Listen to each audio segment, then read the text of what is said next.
Chapter 2. Sleep Doctor.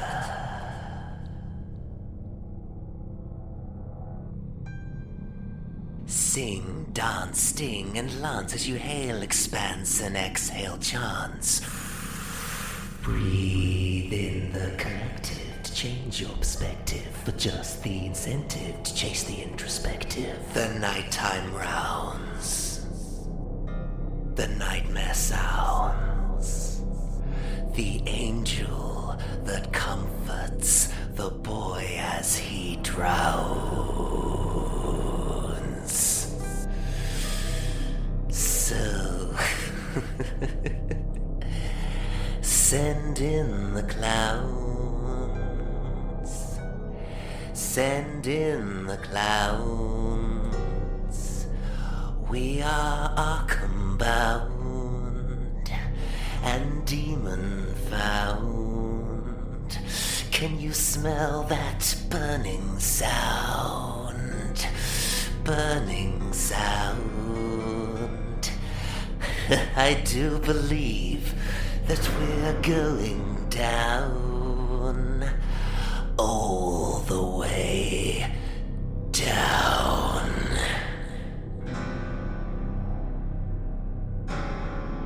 If there's one thing I've learned over the centuries, it's that bad news and bad things invariably occur and manifest in the middle of the night. Things that of course would fill your dreams to the brim with fright. How indeed can you know what's wrong or right when it's vengeance that bathes in the never light? In this case, the exact year is not particularly important, listeners. All you need to know is it was at some point in the late 20th century, somewhere in your northern hemisphere, that a woman, a tall spindly brunette in her mid-30s, unsteady on her feet, began making her 17th cup of tea of the evening. Armed, of course, with her beloved kitchen knife. Her eyes like 1,000 bags of sand.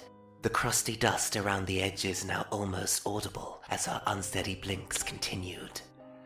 How long had she been awake now? Too long. Awake too long. Doo-dah, doo-dah. Wendy shook her head. She was doing it again. That song. That terrible song that had been crawling through her head and veins for months now, or years, driving her insane. It was because of him. It was always because of him. That stupid, bank account denting, good-for-nothing son of hers. Always hearing things, seeing things. And his father's encouragement didn't help. Her son's, let's call them premonitions, ranging from knowing there was someone at the door before the bell rings, to being able to predict future bodily harm, right down to the body part and the object or structure Wendy would inevitably trip over. Not to mention the accurate recovery time for most of her various injuries. The first sentence he had ever uttered, "Mind your head, Mama." Wendy remembered when those words caused her eyes to well up with tears of pride, joy, love, and the conscious effort to pause before entering any room with a low-hanging doorway, which, thanks to Wendy's height and, let's be honest, income, that applied to every room in the tiny basement apartment Wendy shared with her husband and son. That husband. He wasn't exactly much better with his nonsensical stories of, what was it? Dimensional retro something. Wendy shook her head again. It wasn't fair. Why couldn't she just have a nice, normal family? With her husband's joint degree of philosophy and astrophysics that he still insisted on milking for all it was worth on one side, and her psychic, she had to get used to using that word, son on the other, and nearly 9 years into motherhood with no steady employment on either side of the marriage, sitting in this, not even that glorified basement, hearing nothing but her husband's bullshit theories about the universe and her son's apparently accurate, mirror-based messages from a world beyond this one, according to various expensive mediums his father had insisted upon a couple of years back. Wendy's grip and perspective on reality had grown from, let's say, average to unique. Yes, she was happy with that scale, she thought as she stared hard at the steaming cup in front of her on the worktop. Average to unique. Her eyes caught the faded words on the side. World's Greatest Mama, it read. Wendy smiled, but with a pseudo-bulbar effect, a neurological condition that causes the sufferer to display one emotion while unknowingly or knowingly, depending on the person, expressing either another or the polar opposite emotion. In short, you smile through the pain and cry through the joy. And Wendy Wolf was smiling wide, baring those giant teeth she had always hated, feeling the irony of the faded words on the cup wash through her body as she drank deeply. World's greatest mother, she said, and began to laugh, not sure whether it was the PBA or just the general irony of her current situation. Sleep. She just needed to sleep and then the pain would stop. Jealousy welled up inside her. It's not fair, she thought, aloud this time, and it wasn't. The boys had been lucky. They had received their prescriptions. They got fast-tracked. Lucky bastards. The sleep doctor had taken care of them. Yes, sir, she had. Wendy's son had been asleep for a few weeks now. All it had taken was a simple push down the concrete steps. Some madness is exactly like gravity. The other doctors weren't exactly hopeful due to the severity of his head injury, along with the broken bones. But at least the healthcare was free. Sometimes low quality and slow, yes, but free. Didn't see that coming, did you? Wendy said, draining the cup. No more visions, no more ghosts, no more predictions, no more people in the mirror. No more forewarned and yet equally life-changing head injuries. Wendy paused, tracing the outline of the scar on her forehead, and of course dreading the following automatic use of her peripheral vision. She could see the figure, a dark shadow in the shape of a man, yet when she looked at the mirror with her full vision, which she always did whenever he decided to camp out in the corner of her eye, almost always if you're interested, he was never there, yet always there. Never not there, watching her. Hopefully he would leave soon. Hopefully. Awake too long. Do-da, do-da. The figure called. He left messages in breaths sometimes. Drawings, glyphs, her husband had called them. Symbols. Perhaps directions to places untold, or instructions to rituals forbade, since the old ones first rose to earth. Turning away from the mirror, tears falling from her bloodshot eyes, Wendy responded, "Do-da, do-da." She looked down at her trusty kitchen knife, almost paying no mind to the matter still running from the blade's tip down to the bottom of the black plastic handle and onto the fake and badly varnished wood. "I need to get some more Mr. Sheen," she said to herself. She ran a finger across the underside of the worktop, the knife's matter following the cut of the wood and beginning to drip to the linoleum floor. "This place is a mess," she sighed, pulling out a pack of cigarettes from the pocket of her dressing gown. One that she practically lived in. It was cream when she bought it, but thanks to a recent accident, however, it was more of a blend at present. Kind of a reverse Cruella de Vil coat. That was my observation anyway. "It's your fault, you know," Wendy said, as she lit up, turning around to view her latest work. "All your fault. And yours," she added, pointing to a severed arm. "And yours," she said again, pointing to a recently pulverized eyeball. Wendy repeated this process until she had covered all the various body parts strewn across the areas of the linoleum floor and dining room table that sat across there. Well now, her, she supposed, poor excuse for a conservatory. Should have got that ensuite like I suggested, so I'd at least now finally have a use for a bidet. She looked down again at her loving husband's left eye, then glanced at the state of the soles of her feet, covered in blood of course, and other liquids of varying densities, along with sweat, tears, mucus, and of course the odd splash of plasma. Wendy had been at this for days now. She had spent most of the time frantically searching for the key to the garden shed while Yorick, most just called him Rick, when he was alive, struggled for his life. Rather ironically, the shed of course housed all the tools she would ever need, tools that were now accompanying Rick's various entrails all over her crappy kitchen.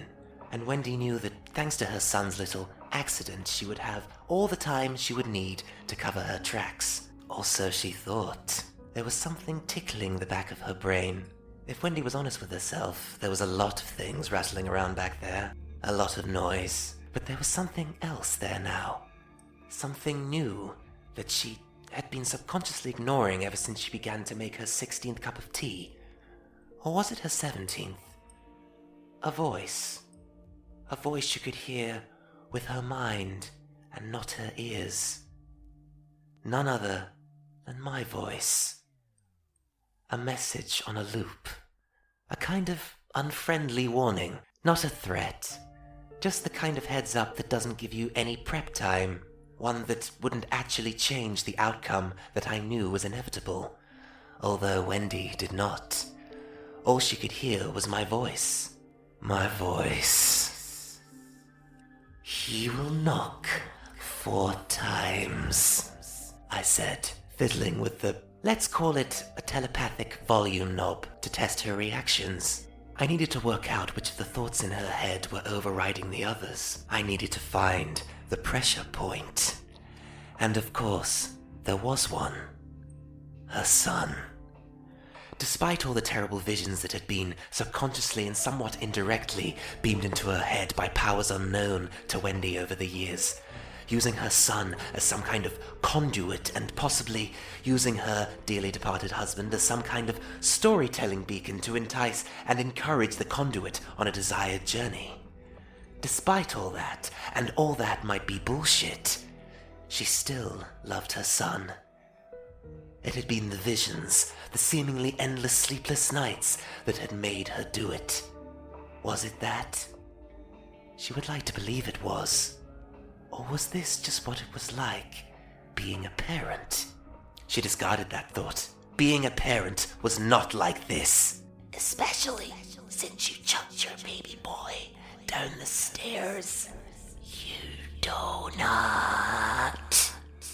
I heard her conscience say, in a raspy, malnourished voice, no doubt from lack of use. You're such a do-not, always have been. He will knock 4 times. She was thinking those words now. Or did she even say it aloud? She wasn't sure. Something was wrong. Something definitely felt wrong. There's a lot wrong with this picture, I threw in, as a one-off. The occasional change-up is often necessary, otherwise the unfriendly warning just joins the dark pale noise that is subconscious thought. Plus, I get bored very quickly. Wendy agreed with me. I could tell, partially because I could feel her panic rise, the sweat on her clammy, blood-soaked palms, and the uncontrollable shakes, but it was mostly because she was nodding vigorously. It wasn't that something was wrong. No, listeners, Wendy understood that now. It was because nothing was right. Who's that at the door? I said, and so did Wendy. It was a long walk to the front door, the longest of her life. The speed she was going at, any possible passing visitor or delivery person would have either given up or tried knocking again. This caller did neither, and Wendy knew exactly why. She knew that the caller could tell exactly how far away from the door she was, what she had done in the kitchen dining room behind her, and probably how long she'd been at it, what state of mind she was in, whether or not Wendy was armed. Spoilers, she wasn't, and, most importantly, whether or not she was actually going to open the door. As she passed the living room and bedrooms on her left, Wendy was telling herself that she didn't have to open it, that she could escape, that all this would be over, and before long, finally, she herself could somehow sleep. She stood behind the locked door, her head against the stained glass, thinking, waiting. As she unlocked, she told herself not to be afraid, that there was no point in being afraid, that this was what she wanted, what she deserved, to be the victim of eternal sleep. She had been the victim in life, apart from when she was the murderer, and now she would be the victim in death, because she was going to die, probably just as, if not more brutally than her husband had at her hand. And why? Well, because she was going to open the door. I mean, what kind of mother wouldn't open the door for her son? This was his home, after all. Still clad in a hospital gown, dark pale-skinned, silver-eyed, there was more than a hint of red that shouldn't have been present in those eyes, but I don't think Wendy noticed. There was a mixture of adoration and, of course, utter contempt in them too. Contempt and rage for his mother's despicable acts of violence. The scar on his head pulsating, his toothy grin wide. That knowing grin only became more and more terrifying as he got older. Wendy was thinking that. But on this occasion, I knew better. "Hello, Grayson," Wendy stammered, craning her gangly body so her head was sticking out over the threshold, facing her son down in the only way she could.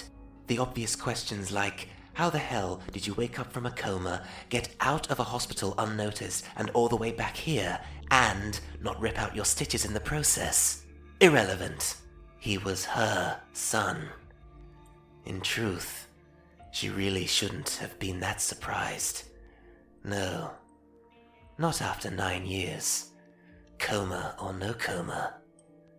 She smiled. Or rather, in Wendy's case, her condition did the smiling for her. Inside, she was already dead.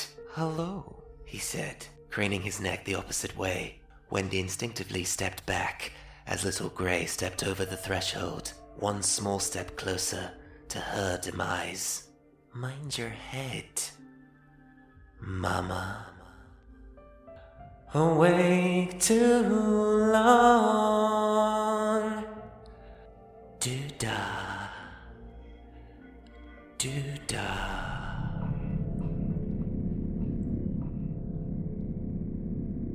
If you're a podcast clown like I am, you must have dreamed about starting your own.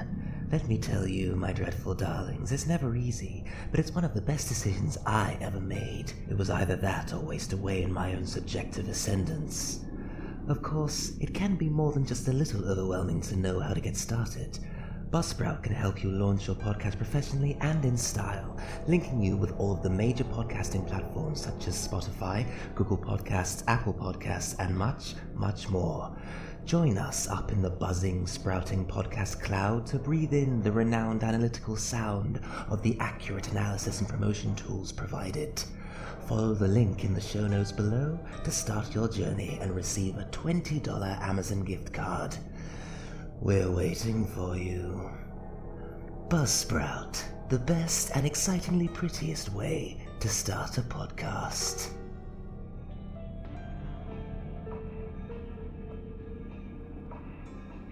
Two. What the hell are you doing? RedGrin? RedGrin! What does it look like I'm doing? I asked. I was still floating comfortably in the center of one of my meditation chambers, cross-legged, barefoot, toes wiggling with a sense of purpose. I was still slightly drowsy from the long-distance link-up, Your version of Earth is very far away from here, listeners, but lucky for me, it wasn't too far back from your present day. I wasn't exactly sure how long Jamie had been standing there, or to be honest, living here, in my house, relative to her home dimension. Had it been days? Weeks? I couldn't imagine it mattered to Jamie, given her brief stint in eternal, self-created purgatory. Since when did it snow in Summerland? Very funny, I said, without moving my lips. You've been eavesdropping, I added. My eyes were still closed, my head bowed in waning concentration. Long, bony fingers pressed against my pulsating temples, both quivering from long-term pressure. Nightmare meditation only seemed to be comfortable from the waist down, as was evident from my supremely yet temporarily rigid torso as contrast to my limp, weightless legs. I wasn't listening, I just heard. Some of it anyway. Your psychic shouts are, disturbingly loud. I know, you can capitalize disturbingly. Do you have to levitate while meditating? Well, do you have to litigate while reanimating? I said, out loud this time. Jamie didn't seem to appreciate the resurrection joke, and so I unfolded my legs and returned to terra firma. Whenever you float. Jealous? Shut up. Whenever you do that, my bedroom flips upside down. I told you to activate the anti-grav panels on the underside of your bed. No, you didn't. Oh, maybe that was someone else. What even is this place? Some sort of hotel? Of a kind. What kind? The kind that have automated room service, matter application technology, and devices that compensate for metaphysical shifts in the dimensional atmosphere. Shifts that can cause certain rooms, ones like yours, to become vertical. My apologies. No problem. Anti-grav panels. I'll remember. Just give me a heads up next time. And not the kind you gave her. She looked at me, half smiling. Who, Wendy? Oh, don't worry about her. She dug her own grave a long, long time ago. Literally, in fact. And, if I remember, she was without a head. Sounds nasty. Oh, she was. But she created something beautiful. And you know a hell of a lot about both, don't you? Come, sit, fly with me. I gestured to the center of the glowing Rosetta Stone circle, stretching and widening the circumference to accommodate two as opposed to one. At the center of the crystal-encrusted circle was what I call a beholder, a crystal sphere bioorganically wired into House's growth heading pattern, through which could be seen where we are, where we have been, and most importantly, where we needed to go. Most of this was irrelevant to Jamie. She had basically just arrived. My choices to go certain places in my own past were irrelevant to her. I just needed to get her to focus. I can't, she said, suddenly looking disheartened. Don't give me that. I saw you on that church roof that night. And afterwards. I had bat wings. That transformation would have only been possible if your natural abilities aligned with that of the Seraph. If those bastards chose the form of a Seraph demon specifically for you, they must have already known you possessed the ability to at least temporarily defy gravity. Wings could be a representation of a perhaps temporary state of flight, suggesting that it takes a lot of effort or doesn't come with an ultimate sense of permanency. Do you always have to talk like this? She asked, now looking blank-faced. Yes. Now sit. Slowly, Jamie began to lower herself to the stone circle floor. I could see her double-take as she felt no pain in her lower body from the hot, jagged crystal. Then she spotted the transparent glass that covered pretty much every inch of the meditation chamber where the hot, crystalline structure was exposed to view. It's warm. It's hot. Well, I'm sure House does her best. Your house is a girl? Got a problem with that? No, but where's all the heat coming from? The source. What source? The power source, well, one of them. Something has to maintain stability. A source capable of suspending us in orbit underneath a collapsing star. That was your solution for time travel? Camp out under a black hole and grow away from it? Neat, don't you think? Can I see? When you're ready. Now, shall we? I sat opposite her, as this was a friendly jaunt through the field of reeds, rather than a view to burning it down like earlier. The glowing undercrystal's color morphed slowly from a bright, angry red to a calm, easing blue. So, I began, my hands spread out on my lap. I sit or float here, on occasion, in one of the many hidden eyes of the storm.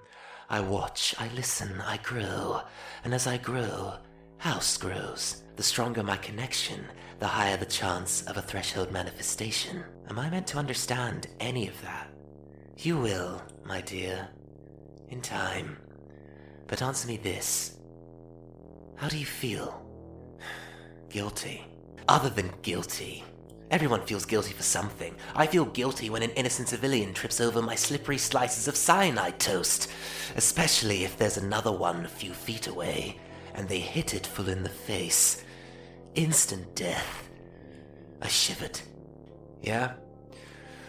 Well, I feel guilty because I used and betrayed my friend in the worst possible way. You literally traded her soul for mine. I was merely Shira's guide through the never not there. You were the beacon she was trying to reach, and that takes a lot of magical skill. If you can do that, and live with it, flying shouldn't be a problem. Really? Well, who was it that said, "Leave it to dying to give you a whole new perspective on life"? I paused, glancing at Jamie. Where before her body language had conveyed a more closed, aimless soul wandering the duat, it was as if she could see a light in an unexpected direction and was making her way towards it, becoming less and less tentative with every step as the light grew brighter. And it did. The surrounding azure glow began to intensify, as if whatever Jamie thought was beyond the beholder, and the undercrystal, she still wasn't sure, was primed to erupt. Breathe, I said, soothingly. Jamie's eyes were closed now.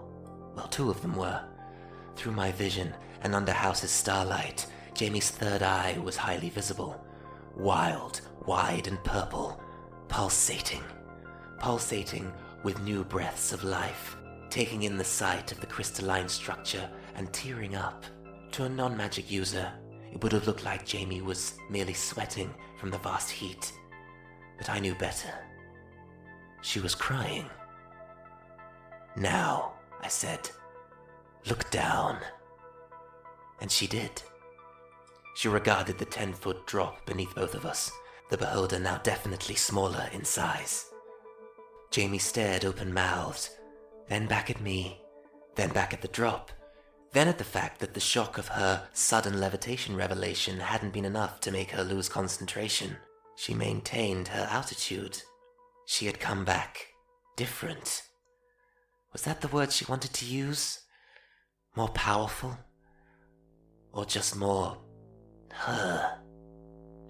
Go with the latter, I said silently, at one with her thoughts and she with mine. The ones on display, anyway. If Jamie knew the true horrors that lay ahead, I think it highly likely that she would have appeared a lot less zen.